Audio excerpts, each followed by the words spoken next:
What's up, guys? Welcome back. This is Prime Gaming. Today we're going to be going over gaining levels in the triple XP conflict event going on. And now if you find yourself in the problem of going into the game mode and dying over and over and over again, well, worry not. You came to the right place. We're going to go over the entire conflict game mode explained. We're going to go over the types of XP you can get from this game mode and a few meta builds that you can use to find your way to that successful victory in conflict. Let's get into it. This is Prime Gaming. I'm a dedicated PvP player for the Division 2, originally started in Division 1. I have hours and hours of PvP experience, including solo and group manhunts. I've grinded last stand Division 1, and I know a little bit about conflict here in Division 2. So by the end of this video, you're going to learn everything about the game mode, and at the end, we're going to give you a few builds that you can use so you can jump right in and begin your XP grinding. So conflict is a dedicated PvP game mode that, in my opinion, isn't the greatest, but let's break it down. So each game mode, there are 3 of them: skirmish, team elimination, and domination. These all give you different XP rates when you finish the game, and they all take a certain duration to finish. In my opinion, domination should be heavily avoided. Now you can do this by voting to not play domination. There's a little voting screen before the game starts.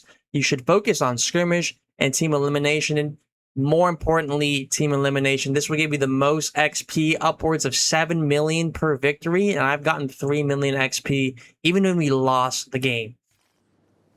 Jumping right into skirmish. Skirmish is basically team deathmatch. If you've played Call of Duty or Battlefield, this is just 2 teams going at it. They have 16 lives each, and as you kill each player on the enemy team, their lives count go down. Once you exhaust the enemy team's lives and eliminate the team, that will reward you a victory. Pretty quick, not as quick as team elimination though.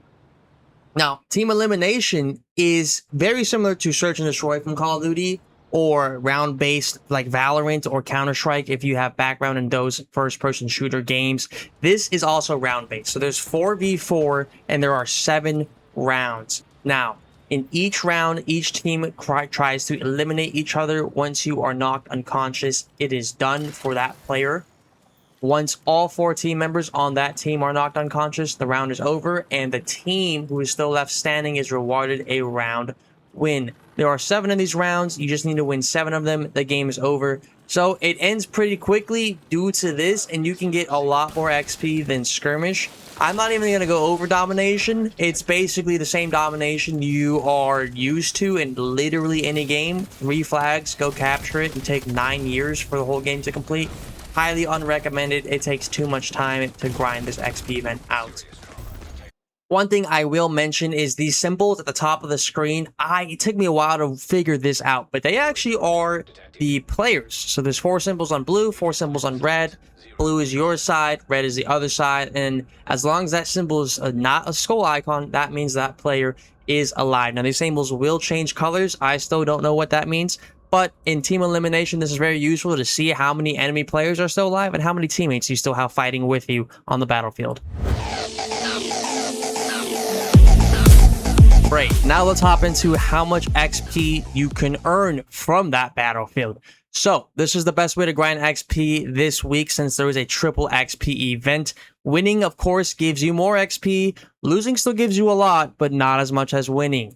As I mentioned before, in the team elimination game mode, I actually earned upwards of 7 million XP on a win and 3 million on a loss. Now, skirmish game mode can give you up to 3 to 4 million on a win that I've seen personally, and on a loss, I still get 1 million. This is still really good considering that the shade levels only require 700,000 XP per level. So anything over 700 is basically a whole level. So even if you lose, you're going up an entire shade level. I've actually gained almost 100 levels, it feels like, since this event started in just 2 days of grinding. Really just 2 hours a day, so 4 total hours. Now, the event thing itself says that only 100 levels are boosted. I don't think this is very true since I went up 100 shade levels, and I still have what reports to be 83 more levels to go.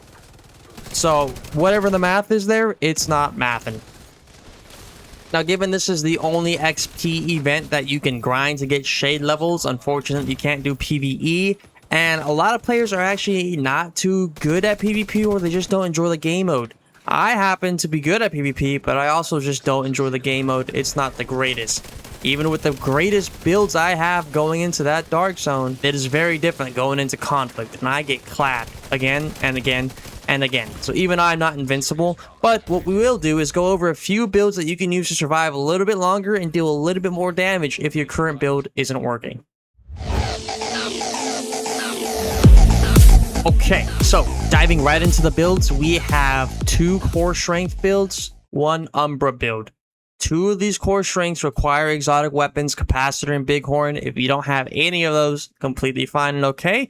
That's where the Umbra build comes in. It doesn't require any exotics whatsoever. So let's go ahead and start breaking it down and put everything on screen for you so you can see everything at once. Go ahead and copy it. Do take note though that this build has 4 blue cores and 3 red. It's still plenty of damage to do in PvP. Not at all an issue. You're going to want to roll everything to crit chance and crit damage wherever you can. If you want to do a little bit more damage, this core strength bighorn build will do just that for you. We have no healing in the skill tier, so we're rolling armor regen on everything. Everything else is going to be headshot damage, because bighorn utilizes headshot damage for most of its damage. This also is a very hard exotic to achieve. It is a legendary exotic, so if you don't have it, don't worry, we have another build coming up just for you. Okay, so for those of you who do not have bighorn, the capacitor will do just fine. This one specs into skill tiers and weapon damage, so you are melting fast and you actually have a good amount of healing as well. The flame sticky is also really good for burst damage. Here we have everything rolled to critical hit chance, critical hit damage. It will be on screen. You can copy it easy. Guys, that'll be all for me. It's been fun. Thanks for tuning in. I hope you learned something new this game. Remember, jump into that conflict, get that triple XP for the next 6 days as of this video being posted. My name again is Prime Gaming. I'll see you in the next video.